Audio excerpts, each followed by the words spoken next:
मुख्यमंत्री देवेंद्र फडणवीस यांनी एका रात्रीतच सोलापूरमधल्या अजित पवारांच्या राष्ट्रवादीचा गेम केला।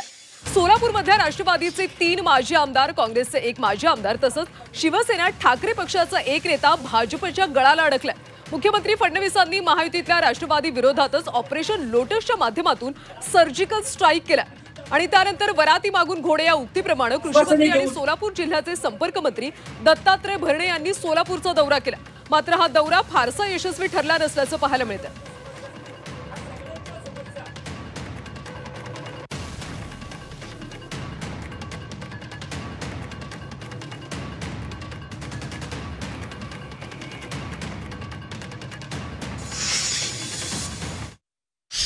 ऐसा कोई सगा नहीं जिसने भाजपा ने ठगा।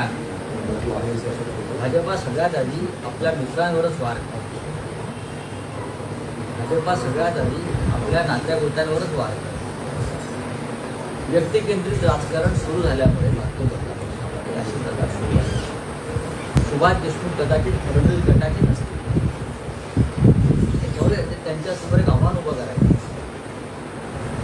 असं अनेक जिल्ह्यामध्ये आणि त्यातून असे प्रकार सुरू झाले असते तर तो भाजपचा अंतर्गत प्रश्न।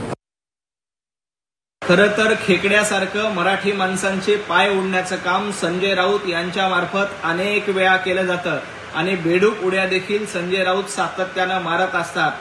ठग कोण आहेत, ठगांची गँग कुणाकडे आहे आणि ठगांच्या गँगचे सरदार कोण आहेत, कोण खंडणीखोर आहेत हे महाराष्ट्राच्या जनतेनं विधानसभेच्या निवडणुकीला ओळखलेलं आहे।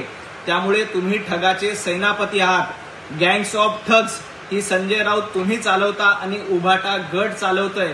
त्यामुळे ठगांबद्दल आणि मित्रांच्या पाठीत खंजीर खुपसण्याबद्दल संजय राऊत यांनी बोलू नये।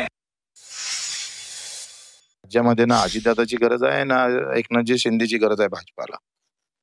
10-15 इकडले फोडून पुन्हा राज्य स्थिर होईल। केंद्रात तर यांचे आमदार खासदार कमीच आहे, आमच्या शिंदे साहेबांचे तिकडे आमचे अजितदादाचे।